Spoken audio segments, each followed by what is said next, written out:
The new Bridges and Ports expansion pack for City Skylines 2 is just on the horizon, launching in only 2 days on October 29th, 2025. And in this video, sponsored by Paradox Interactive, I'll be giving a complete, in-depth overview of everything included in this new DLC. Although this is a sponsored video, Paradox has allowed me complete creative freedom. They're not telling me what to do or what to say, and all the opinions expressed in this video are truly my own. If you're new here, I'm Tim Meister. Welcome to the channel. There's a lot to unpack here, so let's jump right in. And we're going to kick things off by taking a look at the 5 new maps included in the expansion pack, starting with Driftwood Reach, which has a European theme by default and a relatively warm climate with temperatures ranging from plus 10 to plus 31 degrees Celsius, and it is located in the southern hemisphere. So if you're used to playing on northern hemispherical maps, just note that your seasons are going to be inverted. The buildable area sits at 49%, so a relatively large area to build on, and you've got every available outside connection and plenty of natural resources. So take a look at the thumbnail here. We're not actually going to load into each map, but I'm just going to give you a glimpse over the thumbnail so you get an idea what the maps look like. So we get a relatively flat map with kind of like a bay area wrapping around it, so plenty of room for fishing and ports, of course. And then we got some what looks like little rolling hills on the extremities of this bay. Then we move into Ribbon Isles, which again is a European themed map with a much colder climate ranging from -6 to plus 18 Celsius. So you can probably expect a little bit of snow during some time playing on this map. Again, we're located in the southern hemisphere. Buildable area is at 45%, a little bit smaller than Driftwood Reach. And again, we have all available outside connections and plenty of available natural resources. This map looks really cool. It's a collection of islands, relatively flat, but we do appear to have some kind of rocky cliff sides on some of these islands. Next up, we're going to take a look at Lakeside Harbor, and this is a pretty interesting map. It is located in North America, and look at the climate here. We have a very wide range of temperatures that we could see on this map, from -15 to plus 26. So you can probably expect quite a bit of snow in the winter months and lots of warm weather in the summer months. This looks a lot like Canada, honestly. This map kind of gives me Vancouver vibes with its huge mountain ranges on either side of this kind of peninsula-looking land. We've got a few islands here as well. It sounds very Vancouver-ish to me. The buildable area is quite small at 26%. And again, we have lots and lots of natural resources, plenty of outside connections. We have every type available. Next, we have Sanctuary Bay. And this one is a European map with, again, a really wide variety of climates from -15 to plus 26. It's located in the northern hemisphere with a buildable area of 43%, so just a little bit bigger than Lakeside Harbor, and plenty of road connections, outside connections, plenty of natural resources. And then the last map here, which is rather unique, Verdant Vale.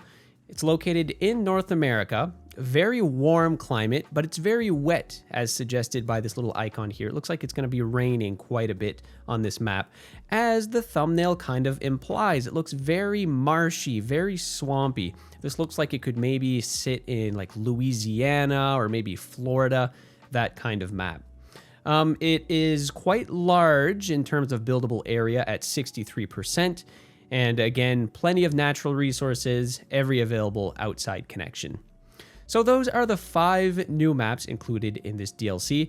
Now we're going to jump over to the bridges portion of this expansion pack and take a look at those. And here we are loaded into the city of Bridgeton, which I've built specifically for this video, where I've laid out every single new bridge included in this DLC along this river, and I'm going to overview each and every one of them one by one. Now, there's first a few notes that you need to take before we jump into this, and I'm going to use this first bridge over here as an example. So this is the new subway arch bridge. This carries your above ground subways across a body of water. And as you can see, it is sitting quite tall, actually quite a bit taller than this shipping boat that is passing through here. And the reason is right now this bridge is passing above a narrow seaway, which is part of the seaways that we're used to seeing in the game. We got 3 varieties. We got the wide seaway, which is absolutely ginormous. Then we have the medium seaway, which is a little bit smaller, and then the narrow seaway, which we got going on here. But included in the Bridges and Ports DLC is a new type of networking path, and that is a narrow boatway that can be used by fishing vessels and ferries. And narrow boatways, as you can see, are quite a bit narrower than even the narrowest of seaways. And naturally, this isn't going to come with the very high height clearance requirement that the seaways have. So if I was to build this subway bridge above this little boatway, for example, we can go ahead and do that here just so you can see. We'll go ahead and build the exact same bridge. I can probably get away with having a height of, we're probably gonna have to do 20 meters. Certain bridges, you can probably get away with lowering them even more. 10 meters is probably good enough for a lot of these bridges. But over this seaway, you can see that the bridge is required to be quite a bit higher. Now, this is only the case for fixed bridges, such as this arch bridge here, but you'll see as we move along into drawbridges, of course, the whole point of a drawbridge is that it's a movable piece of infrastructure that gets out of the way of passing vessels. I really like the look of this bridge. Secondly, as we have this passenger vessel coming through now, we have our first couple of drawbridges. And I'm just going to pause the game here so you can get a good glimpse of what this looks like. This, again, is another type of subway bridge. As you can see, these rail lines here. And then next to it, we have a tram bridge. Now, both of these look very similar. However, the tram bridge kind of has a more modern flair to it. And they both look very, very nice. And then as your ships pass through them, we're going to get these beautiful animations. Oh, not quite yet because we have another ship right behind it. And here we go. Right as this boat passes through, we're getting this chime sound effect. Sounds really cool. And the animations are just so well done in this DLC. We even have moving counterweights. All of the little cabling keeping everything together. It just looks so realistic. Now I'm going to pause here before our boats get away from us while we take a look at this next drawbridge, which the next two are among my very favorite in this pack. And this one here is just a regular 2-direction train bridge. And then taking a look at the structure here, this looks like sort of like your more historical, antique kind of drawbridge.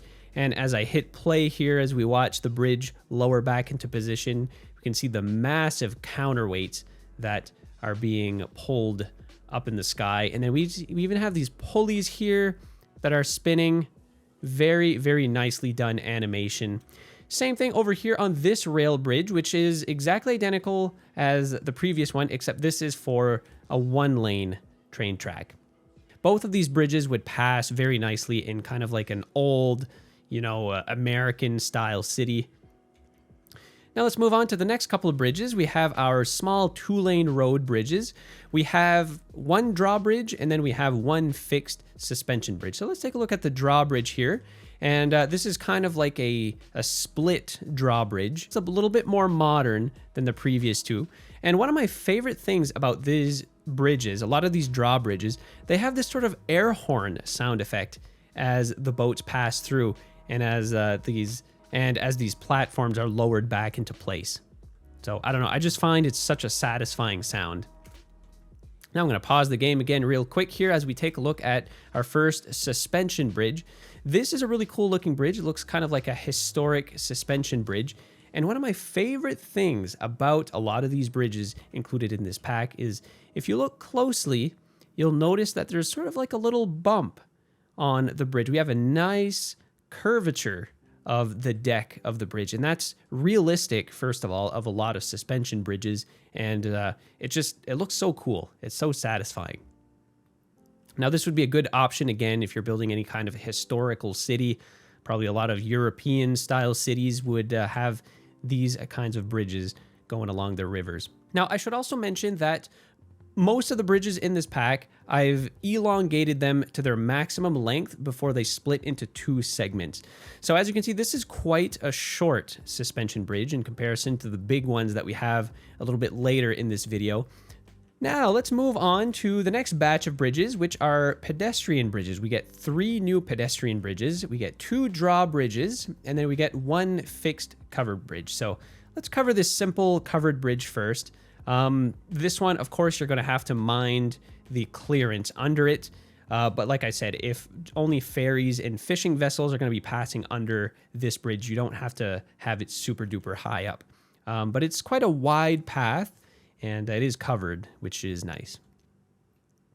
Then we have our 2 drawbridges. They serve exactly the same purpose. They are just, your double wide kind of paths.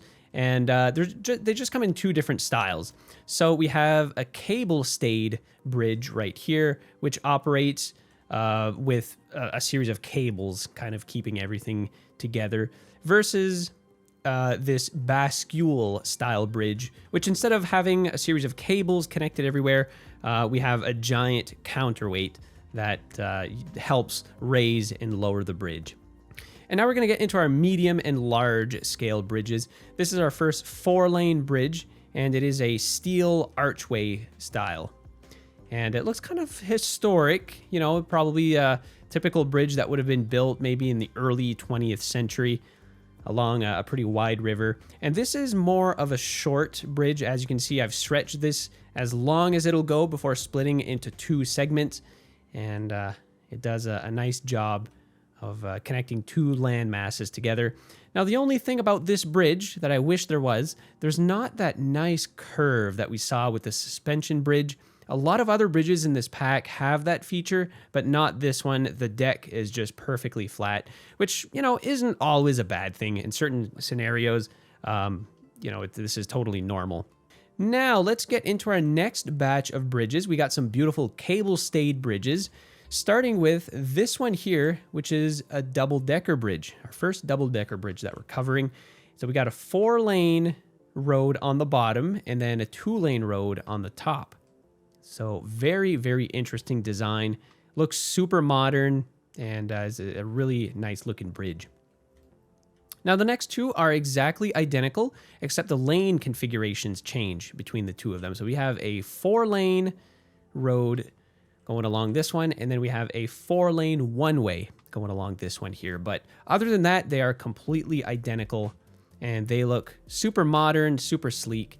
Now the next 2 bridges, which are just opening up to make way for our passenger ship going along here, these are 2 drawbridges. So we got a 4-lane bridge here, and these are the ones that you're seeing from all the trailers. It's super bright yellow color, and they just kind of split in the middle like this. And this one in particular just looks so cool. And it's also worth noting that the drawbridge section will automatically build itself wherever your river channel is. So if we take a look here, this river is quite wide, but then we have this section of the bridge that is just kind of like your regular column style bridge. And then you have the drawbridge section here. And then if we take a look at our ship paths, they go right in between here. But if I go and try to build a second one here, for example, this might not work out because the bridges are already constructed. But if your channel was over here, then the drawbridge section would be over on this side. This particular bridge here, this yellow one, looks a little bit more modern than the next one in line. This one looks a bit more historic with that rusty green steel color. And then we got these nice brick textures.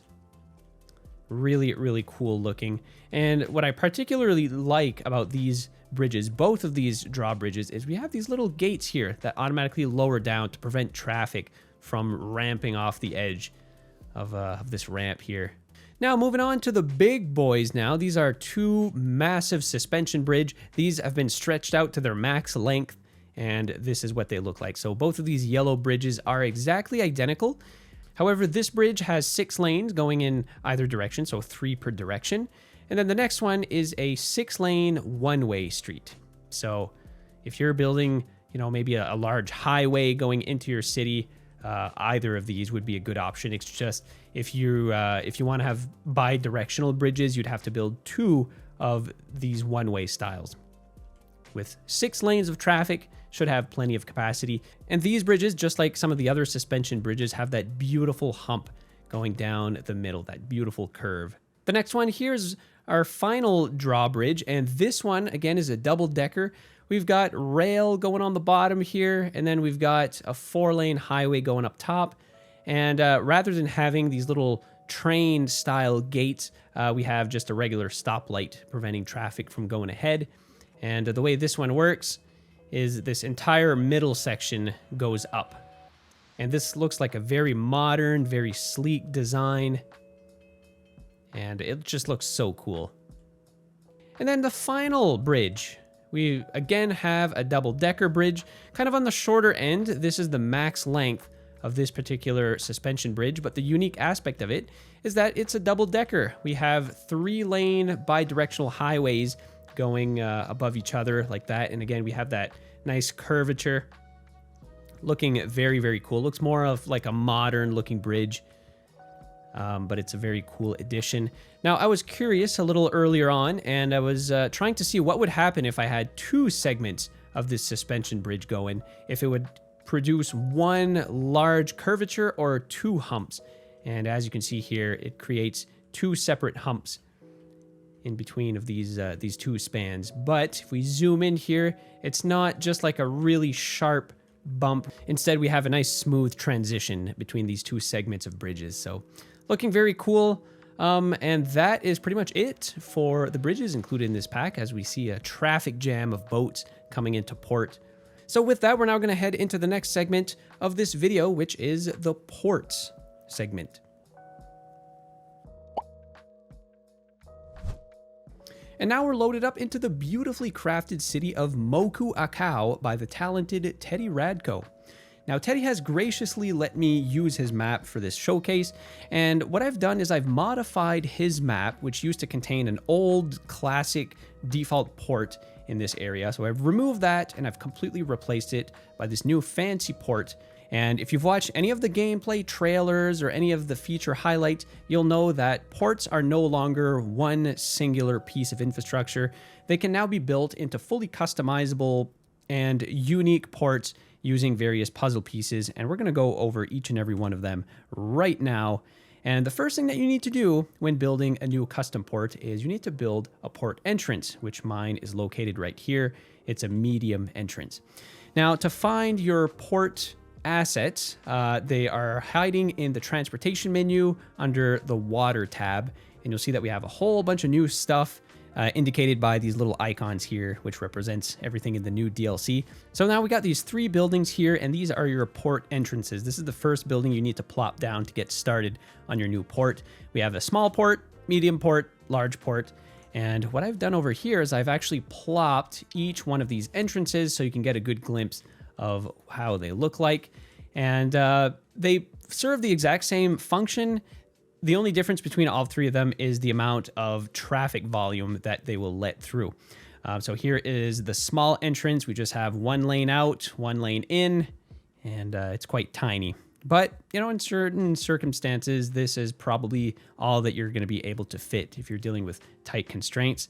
Then we have the medium, which has 2 lanes in and out, and this is the exact one that I plopped in my port. And then we got the big one over here, which is an absolute monstrosity. We got 4 lanes coming in each direction, and we got a whole bunch of parking lots going on either side. And now the way that you're going to actually build your port is by clicking on either one of these entrances, and then you'll be presented with your list of upgrades. So yes, every port puzzle piece is actually an upgrade to the entrance. So let's go back into the main port area, and then we'll take a look at everything that's offered here. So by clicking on this medium entrance, I get all my buildings. And the first building that we have here is actually a passenger terminal, which I don't have in this port because passenger terminal is quite large because you need to fit this boat path in your port to be able to get this to fit. But this basically allows workers who may be working in your port area to commute to work via ferries, which are, again, a new addition to this DLC, which we'll talk about in just a moment. Next up, we have an employee canteen, which can be found right here in my port. And this is basically just a little area to allow your workers to go and rest and to have lunch. And its actual purpose, if we have a look here, yeah, it basically just increases employee happiness for your port area. Next up, we have port security, obviously very important. And this diminishes any criminal activity that may be going on in your port area. And I've got mine plopped right over here. So this basically functions as a small police station that needs to be located in your port.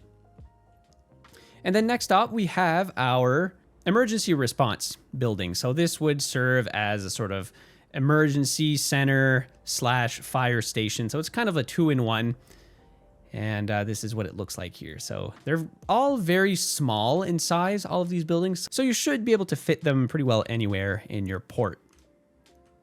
Next in our list of upgrades, we have our cranes. So we have our container cranes. We have 2 variants. We have this first variant here, which is a little bit smaller than the 2 that I've plopped here. Maybe I should have plopped both of these just to showcase how different they look, but you can still see that this kind is a little bit smaller. However, they both serve as the exact same purpose. They just serve as connections to be able to build these routes to the extremity of your map. But in this case here, I have 2 large cranes. All right, and then the next upgrade that we're going to view here is our intermodal train terminal, which I have plopped right over here.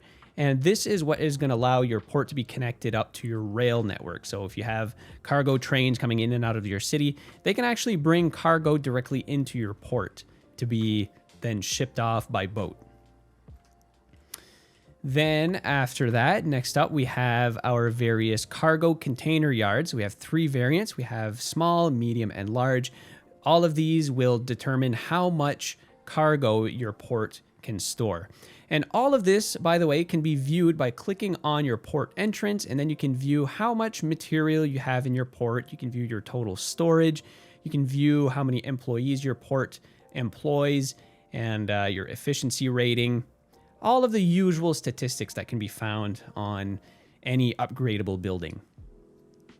So next up, after our container yards, we have our cargo warehouses, which serve kind of as the same purpose.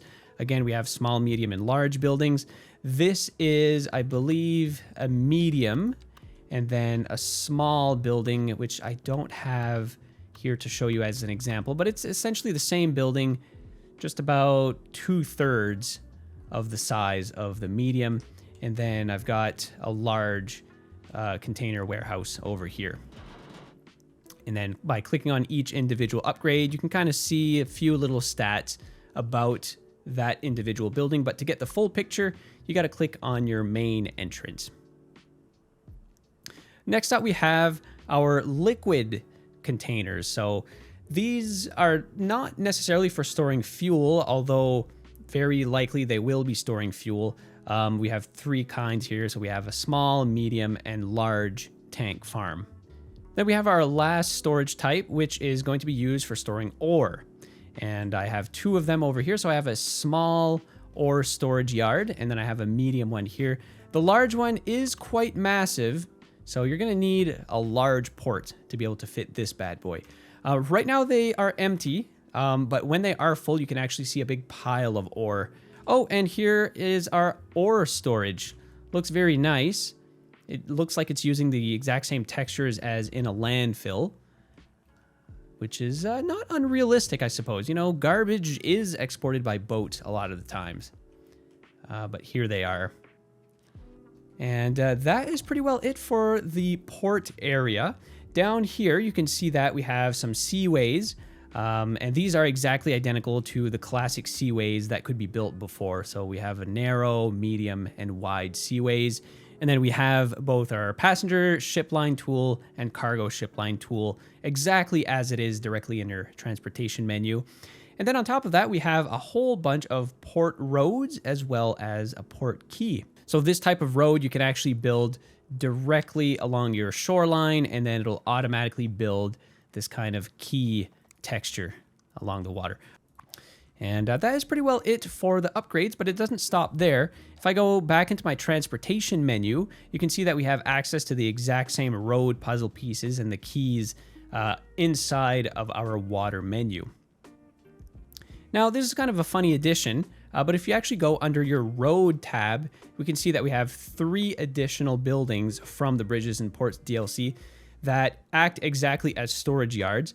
Except these storage yards don't necessarily need to be within a port area. They can be plopped anywhere in your city, and yeah, they can kind of serve as more of a decorative piece. But they are fully functional, as I've plopped a large storage yard right over here, and you can see that it can be used to store various goods, and it has a capacity of 15,000 tons for this large example. And then the medium storage has 7.5 kilotons, and then the small one has 3 kilotons of storage. So just a nice addition. These can be used to maybe add a little bit of depth to your port area, or if you're maybe building sort of like a train yard, a big rail yard or something, this could be cool to add to your city. So it's a nice additional asset to have under your tool belt.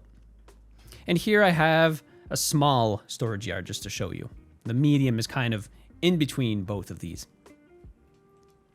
And well, that is pretty well it for the entire ports segment of this video. However, it doesn't stop there. There's even more stuff that's been added to this DLC. There's a lot here, guys, I'm telling you. The next thing we're going to talk about is ferries. This is a new mechanic that's been added to the game. And this is just another public transit option that you can have in your city if it has a lot of waterways. And, you know, in certain scenarios, you may want to have a ferry service going throughout your city. And here is one of these little ferry boats right now. So they look very nice. The boats themselves has a passenger capacity of 100. And the way this works is you have your main ferry terminal that can be plopped anywhere throughout your city. And there's 2 upgrades available. This first one here is an integrated bus station, which tacks on to the main footprint of the building here. So you can see that we've got 3 bus stalls, and you can connect up your ferry terminal to your bus network. And then to actually get ferries to spawn and to be able to actually pick up passengers and drop them off, you actually have to draw out a ferry terminal pier. So this is fully customizable. I can draw these puzzle pieces in all different kinds of directions. However, you just have to leave enough room for your ferry paths to be able to fit. So in this case here, I just made a sort of L shape, and there's actually ferries that can pick up and drop off passengers from both sides of the pier. They just bunt up right against the pier and then let passengers off. And to get your ferry service running, you're going to have to plop a ferry depot. So this is quite a large building, so make sure you have enough room for that. And this ferry building comes with 1 upgrade, which I have already plopped down. The ferry building by default just doesn't have this second add-on here. It's just this section of building. And what it does is it grants you 10 extra vehicles for 8,000 a month. So by default, you would have 20 ferries available to go out, and now you have 30 with the addition of that upgrade. Of course, the ferry terminal is an option. However, you have 2 different types of stops. So we have a shoreline stop, which I'll show you right here if we go over to the town of Kahinalua, and I've plopped a small ferry terminal right over here. So it serves the exact same purpose, and the boats can just kind of come right up to the side of this little dock and then unload passengers. And again, this is the shoreline variant, so this can be plopped obviously along the shore. And then the second type of ferry stop is a quay. So this is just a little tiny building, and this must be built alongside a quay. So I'll show you a little example over here. If I were to build this, then it just snaps on kind of like a makeshift little dock that your ferries can come up and park. This is a really good option for any tight spaces, anything like that should work just fine. So we've overviewed the ferry terminal that I just showed off. And then from here, you can also draw your ferry line tool, of course, to connect up all your stops and your stations together. And then you can actually draw your narrow boatways, just like we explained earlier in this video. So again, depending on what type of bridge you're planning on building or you have already built, you may only be able to build a narrow boatway underneath to have little ferries. So that is it for ferries. A very, very welcome addition to the game, in my opinion. Super convenient for any cities that have a lot of water, a lot of little canals or anything. It's just another way that your citizens can go about the city. Now, on top of that, we're not done yet. There is a bunch of parks that have been added to the game as well. And I'm going to showcase them by scrolling over here. I've plopped every single park in this new pack. Now, these are quite unique. I'm not really sure how some of these parks relate to the whole bridges and ports theme, but we first have a haunted house. So I guess with this DLC being launched near Halloween, I guess this makes sense. But this is just a really cool, old, abandoned Victorian style house, and the sound effects that go along with this are quite nice as well. And then we have a whole series of little eateries, very nicely decorated. These are some of the more densely decorated parks, which is really nice. And one of my favorite features about a lot of these parks is, first of all, they are animated. So we have these little kind of carnival rides, merry-go-rounds. They actually go around. And one of my favorite aspects about all of these parks is they are fully connectable. You can see these little paths jetting out from all different sides. These can be integrated into your trail system going throughout your city. So it's really awesome to see. And we got a bouncy castle park over here. And then this park is a pavilion restaurant. Looks really nice. A lot of these parks would look fantastic near the shoreline of your city, especially these Ferris wheel assets. You know, so I'm thinking of Coney Island, New York. You know, you have your little theme park near the beach. So a lot of these parks kind of make me think of that, and I think they would be a cool addition to your city. Now, not only are we getting a whole bunch of parks, we're actually getting a tourist attraction as well in the form of a lighthouse, which is very exciting because lighthouses have been on my wish list for City Skylines since it came out. I'm really excited about this one. So this lighthouse, by default, is just plopped straight up as it is here, and it comes available with 2 upgrades that can be plopped later on. So we got a lighthouse museum, and then we have a lighthouse restaurant as well. These look absolutely amazing, and I'm really, really excited about this one. Oh, we got a helicopter hovering above the lighthouse. Probably tourists coming to check it out. But we actually don't just get 1 lighthouse in this new DLC. We get a total of 4. We get 3 additional park lighthouses in addition to this tourist attraction. So let's take a look at them right now. If I go all the way to the very tip of this island, here is lighthouse number 2. This one is honestly my favorite, I think, just because of its striped color. And there's multiple variants of this lighthouse as well. So if you plop this a few times, you'll get different color variations, and you can just keep the one that you like. But they actually look very, very nice, and they actually light up during the night. So really, really cool. And then we're going to go back into town, and we're going to take a look at yet another lighthouse. We got this one here, which is quite a bit taller. Looks very similar to the first one we took a look at, but this is a completely different lighthouse. And then our final lighthouse over here. This one looks very nautical. This is kind of typical of, you know, what you would find near like the east coast of the US and Canada. With these rungs here. And this again has various color options. I'm going to have to go all over Augsburg and switch out all of the French water towers that we've plopped around the map and exchange them for these. Now let's have a look at the 5 new signature buildings included in this DLC. The first one here is our Seafarer Shipyard. So this is kind of like a sea manufacturing company, a boat manufacturing company.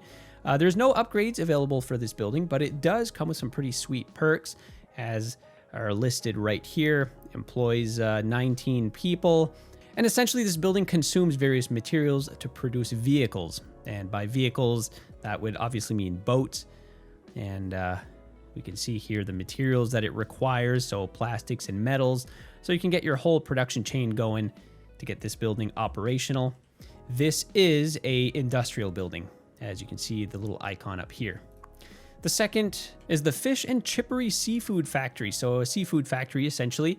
And here are other perks that it offers. So plus 10 industrial fish input efficiency and plus 10 industrial fish hub efficiency citywide.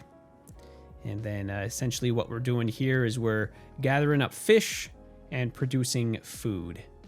And both of these are really, really cool looking. If you're building any kind of port, I would highly recommend at least plopping this ship manufacturing company with these kind of diagonal buildings. It looks very unique.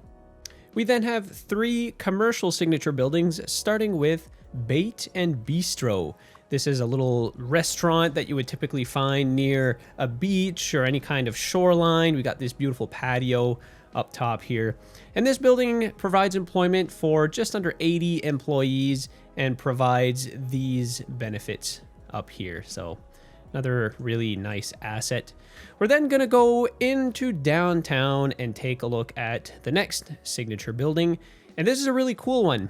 This is the Maritime Museum. This is probably one of my favorite assets in this entire DLC, just because of the beautiful facade we've got going on in the front here with this whole nautical theme. Looks very nice. And then in terms of benefits, same thing as the Bait and Bistro in terms of these perks here. And it provides employment for up to 281 people. Now, there is one final signature building that we got to take a look at. And for that, we got to go way across the island. And here it is. This is the convention center. The reason why it's way over here all alone is because it's an absolute behemoth. And it provides the exact same perks as the other 2 commercial signature buildings. And look at this. Provides employment for up to almost 1,200 employees. So this is pretty crazy. We're not really making any profit right now because this building is not technically meant to be in this city at this stage. But here it is. Very beautiful asset.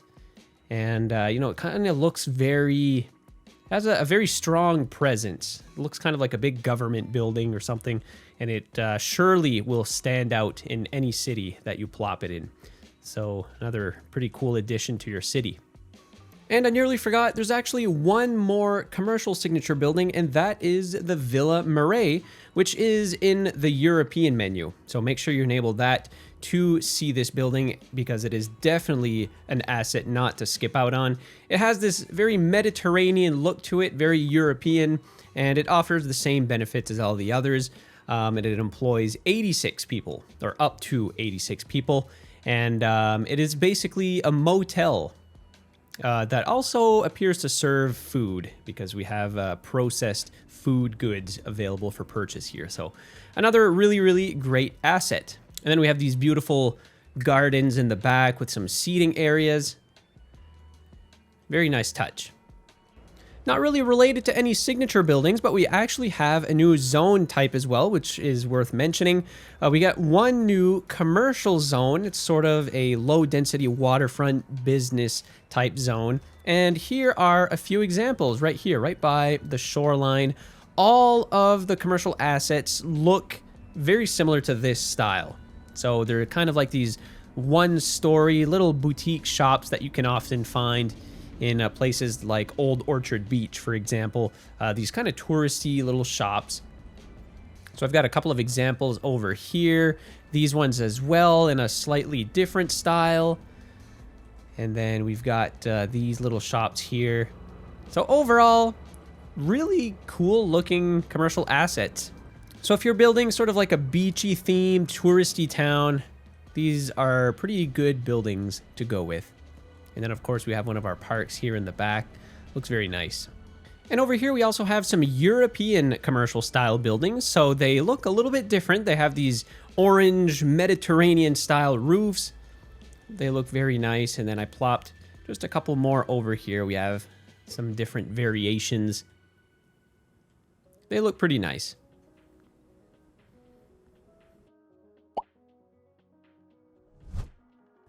And that finally brings us into the last portion of this video, where we're going to cover a new resource being added to the game.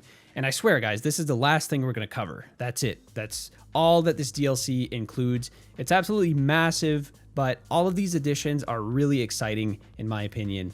And it's going to add a bit more dynamics into the game. And I'm really, really excited for this one. So we're going to cover fishing. Fishing has been added to the game, as well as offshore oil production, which we're going to cover in just a moment, but let's focus on fishing for now. Included in the Bridges and Ports DLC are two types of fishing production. And the first type is onshore fishing. And these are built as specialized industry. So as you can see here, we have inland fish farming, and then we have fishing and open water fish farming, as well as offshore oil production, which we'll cover in just a moment. But essentially these are painted on just like you would your typical farming or ore production. But one cool addition about these particular types of production is they can be upgraded with additional storage in 3 different types. So small cold storage, medium cold storage, and large cold storage. So these fish farms produce, well, fish to be exported or upgraded into various food products or various other products further down the production chain line. And that brings us into our open water fishing. And the way this building works in particular is, if we go into our specialized industry, we'll plop down this main little harbor here. And similar to the ferry services that we covered earlier, you got to build out a fishing pier just like this, where your boats can actually go in and out of port. And then you can go ahead and build your fishing areas. So depending on what kind of fish that you're aiming to produce, everything kind of gets funneled into fish. There's just one additional resource. There's not multiple types of fish. But these 2 zones can be placed in various locations. And this actually is indicated on your natural resource map to see where there are fish. So naturally, you're going to have to plop these zones where the fish are. And these fishing piers, again, could be upgraded with some cold storage. And in this menu, we can build some narrow boatways as well, so you can actually get your boats out to the fishing areas. So that's it for fishing. Very nice and welcome addition to the game. Now let's cover oil production, which is very similar to fish, and we've already had oil production in the game. The only difference is now we can actually extract oil from out to sea. And the first thing you must do is plop your main oil production facility, and just like the fishing pier, and just like the fishing industry, you can draw out piers for your oil container ships to park and import or export oil. And as you can see here, we have a whole bunch of different oil tanks that we can plop in various sizes, as are shown here. And there's 2 types of oil rigs. Now there's 2 types of oil rigs that we can plop. The first one is the compliant tower oil platform. And this is kind of your small variant. And the unique thing about this one is you actually have to connect them up via pipeline. So boats don't actually have to go out to these, because they pump oil directly into the main processing building to be exported or what have you. And then after that, we have our semi-submersible oil platform, which is this big boy here. And this one, you actually have to get boats to go to and from. So boat paths actually have to be built to and from it. And that's it. That's it for your oil production. It works pretty much the same as any oil extraction that we're used to, except it's out to sea, which is a really, really exciting addition to the game. And that's it. That is everything included in this massive DLC. Again, super excited for this to be coming out. I've been waiting for this for quite some time. I'm just so excited about the lighthouses and the various bridges. I mean, everything's kind of exciting.